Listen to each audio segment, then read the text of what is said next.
Naghain ng formal na protesta ang China sa Pilipinas matapos sabihin ni Pangulong Marcos na hindi umano maiiwasang masangkot ang bansa sa isang potensyal na digmaan sa pagitan ng China at Taiwan dahil sa kalapitan nito at pagkakaroon ng mga Pilipino sa sariling pinamumunuan na isla. At mga makapangyarihang barko ng Amerika, United Kingdom, Japan, Australia at Spain ay nagtipon-tipon sa Philippine Sea upang magsanay para sa kahandaan ng puwersa, habang ang mga barko naman ng China ay nagsalpukan sa Baho de Masinloc habang hinahabol ang mga barko ng Pilipinas. Kaya't para malaman ang buong detalye ay tumutok at makinig na mabuti.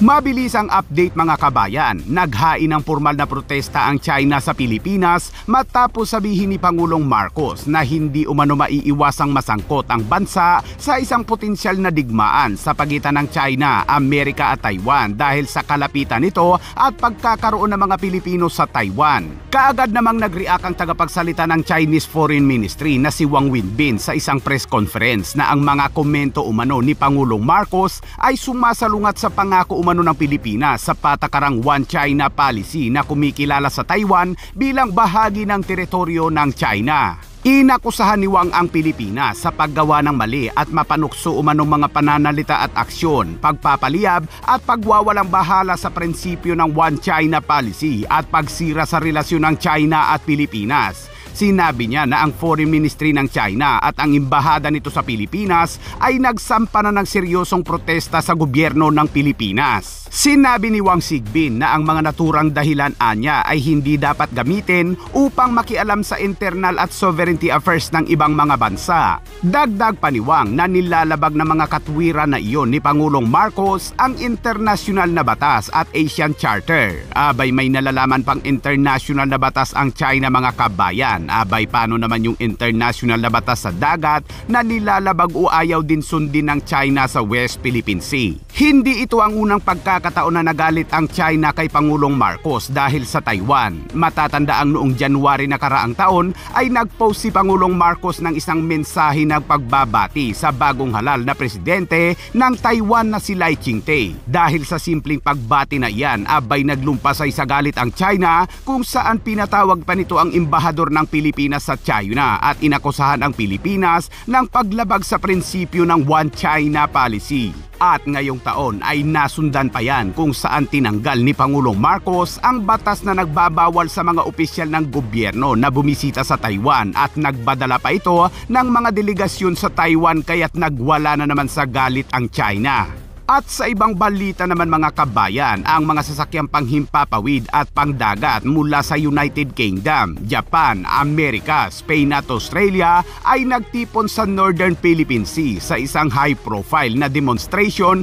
ng Allied Naval Powers sa panahon ng Operation High Mast. Isang pambihirang formation na nagtatampok ng dalawang flat-top ng US Navy, ang Carrier Strike Group na pinangungunahan ng USS George Washington na kargado ng mga F-35B fighter jets kasama ang Amphibious Ready Group na USS America na kargado naman ng mga F-18 Super Hornets. Sa Japan naman ay ang GS Kaga na kargado ng mga F-35 fighter jets kasama ang isa pang destroyer nito na GS Terisuki at isang submarine, habang ang United Kingdom naman ay ang aircraft carrier nito na HMS Prince of Wales na kargado naman ng F-35 fighter jets kasama ang mga destroyer nito na Dauntless, Brisbane, Richmond at Royal Amundsen, at ang dalawa pang warship ng Spain na Uerde at Núñez at isang Australian warship na Tidespring. Nag-assemble ang mga puwersang pandagat na ito sa Northern Philippine Sea na mga makapangyarihang multinational naval forces.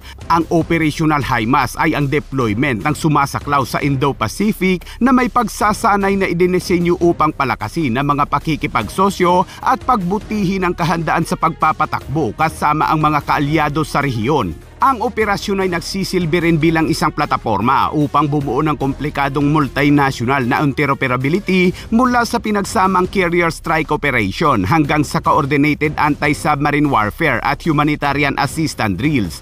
Ang itinerary ngayong taon ay dadalhin ang strike group sa ilang mga pinakadiskarting pinagtatalunang katubigan sa mundo na binibigyang diin ang pangako ng mga bansa na ito na itaguyod ang kalayaan sa pag-navigate at isang matatag na kapaligiran at seguridad sa Indo-Pacific. Ang carrier convergence na ito ay nagmamarka ng isang makabuluhang sandali sa Operation HIMARS na pinagsama-sama ang mga assets ng naval aviation mula sa ilang mga pinakamakapangyarihang maritime forces sa mundo sa isang operating area. At sa ibang balita naman mga kabayan, ipinatupad ng Philippine Coast Guard ang Kadiwa Operation sa Baho de Masinloc habang nag-alok din ito ng tulong sa China Coast Guard kasunod ng maritime incident. Bilang tugon sa presensya ng humigit kumulang 35 Pilipinong fishing vessel sa Baho de Masinloc, ipinadala ng Philippine Coast Guard ang BRP Teresa Magbanwa at BRP Soloan kasama ang Imbi Pamamalakaya kaninang madaling araw para isagawa ang inisyatiba na BBM o Kadiwa para sa bagong bayaning mangingisda. Ngunit sa panahon ng operasyon, ang mga sasakyang pangdagat ng Philippine Coast Guard at mangingisdang Pilipino ay nakatagpo ng mapanganib na maniobra at pagharang na aksyon mula sa iba pang mga barko ng China. Sa partikular, ang BRP Soloan ay tinarget ng isang water cannon ng barko ng China Coast Guard. Ngunit sa kasanayan ng seamanship na mga miyembro ng Philippine Coast Guard crew ay nagbigay daan sa sasakyang pangdagat na matagumpay na maiwasan na tamaan. At sa kaugnay na insidente, isang banggaan ang naganap sa pagitan ng mga barko ng China Coast Guard Vessel 3104 at People's Liberation Army Navy Ship 164, humigit kumulang 10.5 nautical miles silangan ng Baho de Masinloc.